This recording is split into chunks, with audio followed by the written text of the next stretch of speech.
জামালপুরের ঐতিহ্যবাহী উপজেলা বকশীগঞ্জের ধানুয়া কামালপুর এই মুক্তিযুদ্ধের এই যে স্মৃতি স্মারকের এখান থেকে সবাইকে শুভেচ্ছা জানাচ্ছি। তো আসলেই এই মুক্তিযুদ্ধের এই যে স্মৃতিসৌধ, এটা বাংলাদেশের একটি ঐতিহাসিক স্থাপনা। যেমনটা বলছিলাম, এই ধানুয়া কামালপুর অবস্থিত এই স্মৃতিসৌধের একটি আলাদা ইতিহাস রয়েছে। তো আপনারা অনেকেই জানেন, তবে আমি আগে জানতাম না। তবে আমি যেটা জেনেছি, এখানে 1971 সালের 4 ডিসেম্বর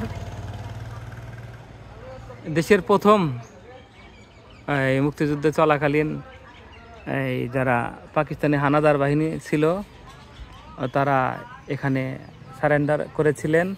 এটা একটি এই সে কারণেই ঐতিহাসিক এই স্থানটি, যে কারণে এই স্থানটি আলাদাভাবে সংরক্ষণ করেছে সরকার। এটা ঐতিহাসিক এই ধানুয়া কামালপুর স্মৃতিসৌধ। এই যে আপনাদেরকে ফলকটি আমি দেখাচ্ছি, যদিও একটু অস্পষ্ট হয়ে গেছে লেখাটা। 71-এর মহান স্বাধীনতা যুদ্ধে ধানুয়া কামালপুর রণাঙ্গনে শহীদদের মুক্তিযুদ্ধের স্মৃতিসৌধ।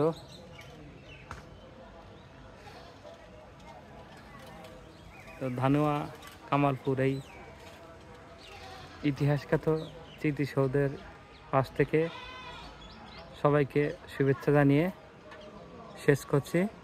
আমি স্বপন মির্জা, আপনাদের মঙ্গল হোক। ঠিক সেই ধানুয়া কামালপুর এই মুক্তিযুদ্ধের স্মৃতিচিহ্নের এই এলাকাটা। তো আসলে যে পাশেই দেখলাম আমরা আপনার একটি স্মৃতিসৌধ।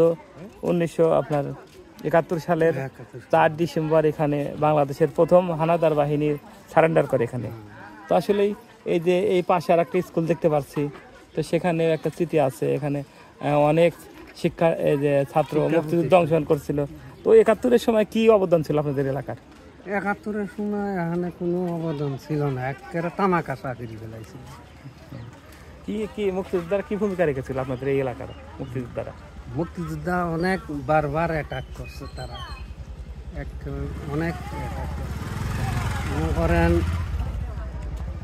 1971 এপ্রিল মাসে আপনার এই মুক্তিযোদ্ধা এখানে কামালপুর অবস্থান করে। তারপরে মনে করেন বাংলাদেশ এই পাকিস্তান হানাদার বাহিনী এখানে অবস্থান করেন 1971 সালে এপ্রিল মাসে। তারপরে এখানে আসার পরে এরপরে আবার মুক্তিযোদ্ধারা তারা অ্যাটাক করে, এই তাগর খাদ্যর গাড়ি অ্যাটাক করছে। অ্যাটাক করার পরে তারা তো চলে গেছে। এরপরে এখানে কতগুলো 20-25 জন লোক পাক বাহিনী মারছে, মানে পাবলিক মেরে ফেলাইছে। এরপরে তারা বারবার এখানে অ্যাটাক করছে। অ্যাটাক করার পরে 19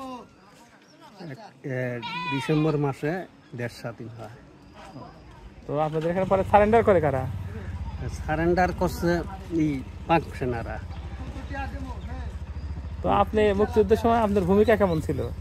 ভূমিকা আমার বাড়ি ছিল, এটা আমার বাড়ি ছিল। এখন মুক্তিযুদ্ধ এই পাকিস্তান পিরিয়ডে। তো আপনি যুদ্ধ অংশগ্রহণ করছিলেন? গেছিলাম, নেই তখন তো আমরা ছোট, একবার 15-16 বছর। কিন্তু তখন মুক্তিযোদ্ধাদেরকে কিভাবে সহযোগিতা করছেন আপনি? আমরা সহযোগিতা করছি, তাগর সাথে আসা যাওয়া করছি, এই আর কিছু না। কোনো কিছুতে সহযোগিতা করছেন? খাবার টাবার কোনো কিছুতে সহযোগিতা করছেন? হ্যাঁ। তারপরে এই মুক্তিযোদ্ধারা ওই পাহাড় এলাকা দিয়ে বেড়াইছে। ইতিয়া আইছে কম। আপনার নামটা কি বাবা? আমার নাম মোহাম্মদ লুৎফর হোসেন।